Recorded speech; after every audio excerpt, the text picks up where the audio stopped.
No crosses, no Bibles, no religious displays of any kind in Henry County and schools there. That's an email that went out to educators and parents, and now many of them are outraged.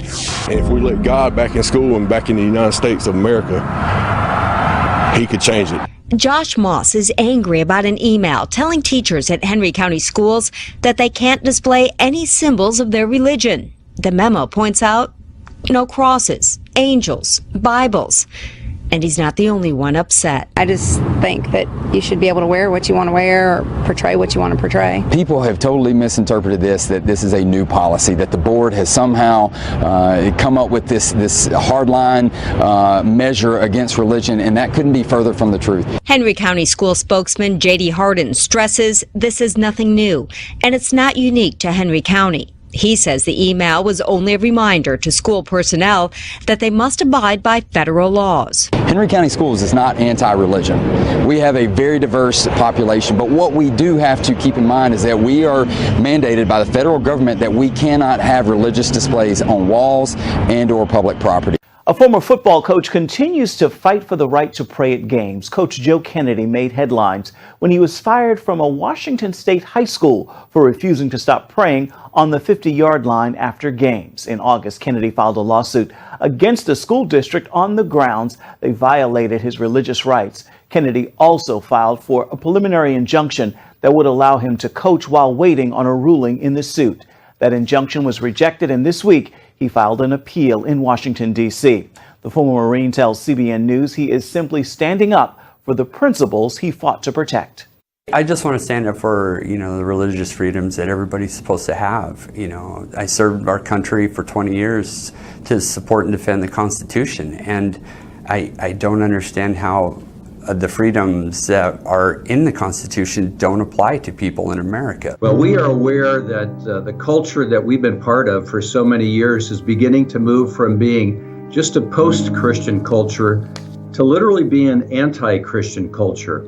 We've heard that the Civil Rights Commission of the United States has declared that the traditional understanding of the First Amendment that protects conscience is no longer the way they're going to view it. They see a commitment to traditional marriage as an expression of hate speech, a belief that genders are divinely given as part of our personhood as some sort of opposition to the norms and standards of an enlightened culture.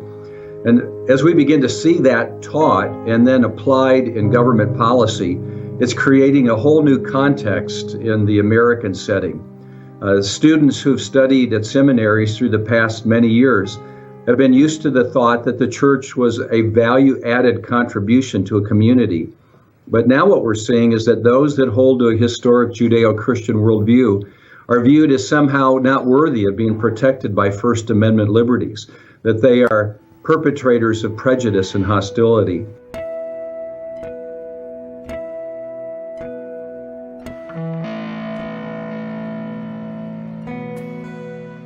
At 42.4 million, there are now more immigrants, legal and illegal, in America than ever before, fueled by massive flood from Muslim nations, and the growing numbers are substantially impacting public services like public schools, according to a weighty new analysis of Census Bureau data.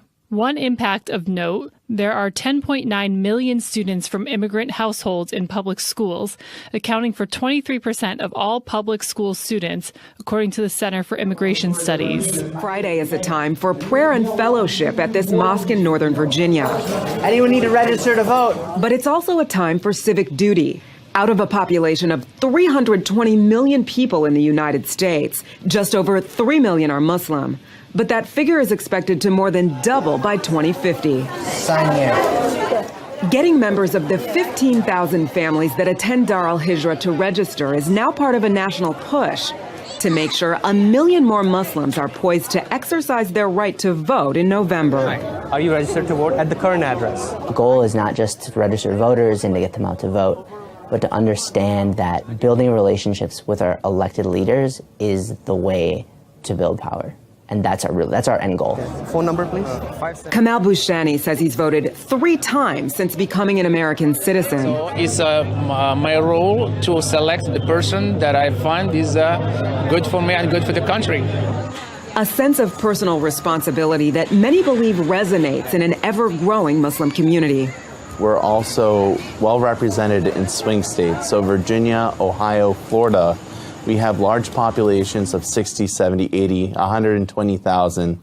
And in really close elections, we can tip the results to the candidate we're favoring if it's that close. According to the San Francisco Gate, the Government Accountability Office has accepted a request from members of Congress in order to review the Committee on Foreign Investment in the United States and to carefully determine whether its legal powers have kept pace with the influx of international buyers targeting American companies. Of particular concern for some is the recent investment by some Chinese companies in Hollywood. The letter explicitly singled out Chinese Dalian Wanda Group's acquisition of Hollywood's legendary entertainment and its once pursuit of Paramount Pictures.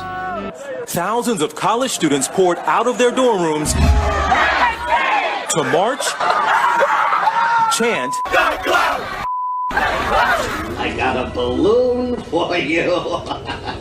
Don't you want a balloon? and do some late night clown hunting. Rumors of clown sightings at Penn State spread on social media, triggering the clown mob. One student tweeted, "The clowns have come to Penn State. This is not okay." And the school newspaper shared this photo of a clown projected onto campus apartments.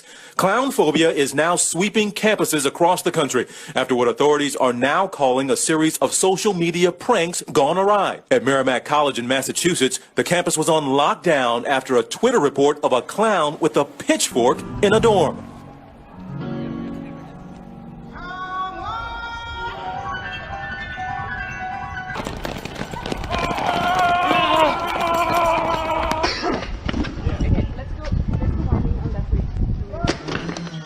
You get shot, usually the zombie will have to, take down their headband and respawn a bit later. But I'm invincible, so that doesn't really happen to me, which is really, really frightening for a lot of the players because all they can do really is run. Go!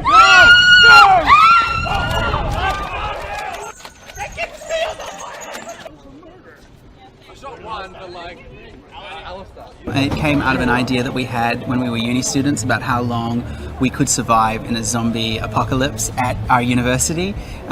We turned that into a game for our friends, and then it grew out from there. Bracing for Matthew.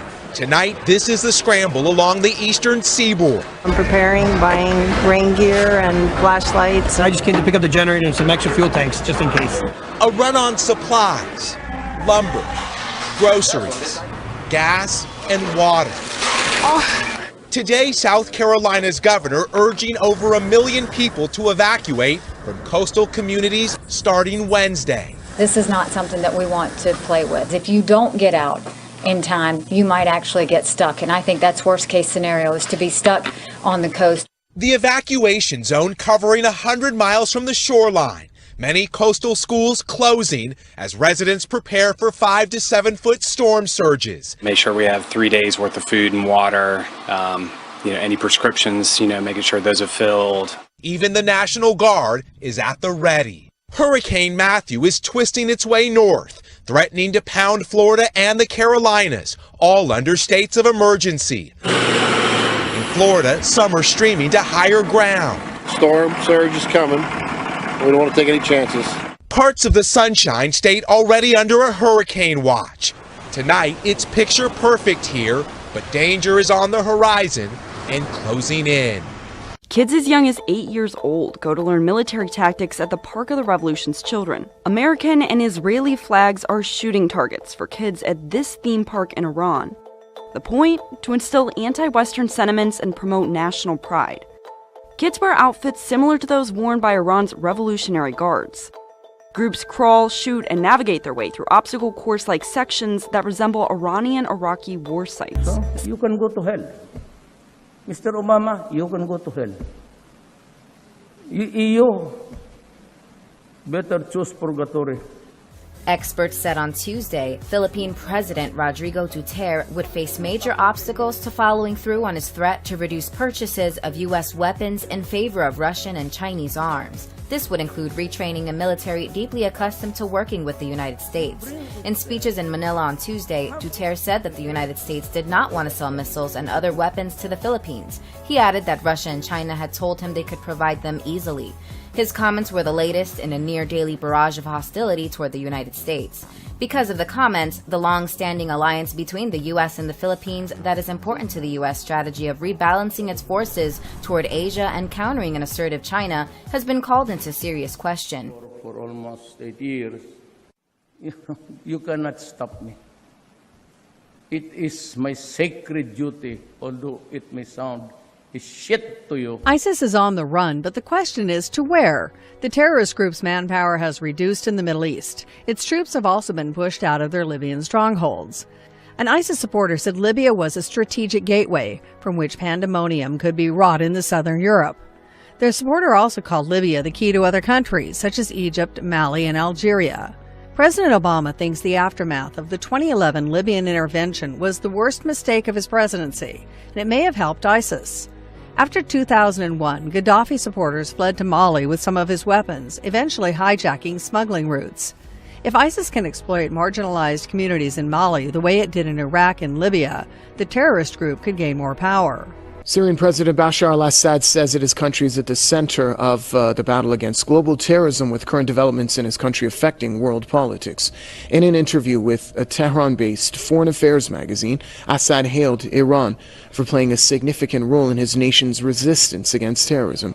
He added that before the crisis began in Syria in 2011, Washington and its Western allies were pressuring Damascus into renouncing its alliance with Iran and the axis of anti-Israel resistance in the region. He noted that the Syrian people, regardless of their sectarian or tribal affiliations, are supporting the government and army in the fight against militants. The Syrian president said Western countries and their regional allies are trying to install a puppet regime in Damascus, which would only serve their interests. Now, the Russian Defense Ministry says it has deployed an advanced missile system to the Syrian port of Tartus. The S-300 anti-aircraft missile system has indeed been sent to the Syrian Arab Republic. The system is designed to bolster the security of the naval base in Tartus. Now, Igor Konashenkov says that the S-300 is a defensive system and poses no threat to anyone. He also says Russia is surprised by the West's reaction to the news of the deployment. The Pentagon has questioned Russia's real intention of sending the anti-aircraft missile system to Syria. Pentagon spokesman Peter Cook says no anti-Damascus terrorist group has an air force, warning that Washington will closely monitor Moscow's activities. Last year, Russia deployed its newest air defense system, S-400, to Syria. Russian President Vladimir Putin said the S-400 system and short-range missiles would remain on permanent combat duty in the war-torn country. Now, the Russian embassy in Damascus has been hit by mortar fire from the rebel-held area. We're told that 3 shells targeted the embassy in its vicinity. One of the shells landed inside the embassy compound and 2 shells landed very close by. Nobody was injured. However, those weren't the only shells to target Damascus. There was a lot, dozens apparently. One of the shells, one mortar round, landed just 50 meters from a hotel where I was staying in Damascus, and which I left only yesterday. We're told that they were all fired from Jobar. Jobar is the closest area that rebels hold to Damascus itself. It's a small, very much demolished enclave. But here I've got to say that we're talking about Jaish al-Islam, the army of Islam, Islamists who control this area. And they launched this attack just hours after the United States announced it's pulling out of peace talks with Russia, the Syrian peace process. No more ceasefires, no more talks, no more negotiations. And suddenly we have this unprecedented, really, in the last few weeks, attack. In Venezuela, a small scratch can become a matter of life and death. Lack of antibiotics put 3-year-old Ashley's life at risk and almost led to her leg being amputated. As her mother explains, it all started with a simple grazed knee, which she had even cleaned with alcohol. She fell down and scratched herself. I mean, we never expected that a scratch would cause all of this. Then 2 weeks later, she had a reaction. She got arthritis, septic arthritis. Ashley's paediatrician, Dr. Richard Rangel, explains how her situation became so drastic so quickly. Ashley Pacheco is a 3-year-old girl who was admitted to our hospital for a skin infection caused by a resistant germ.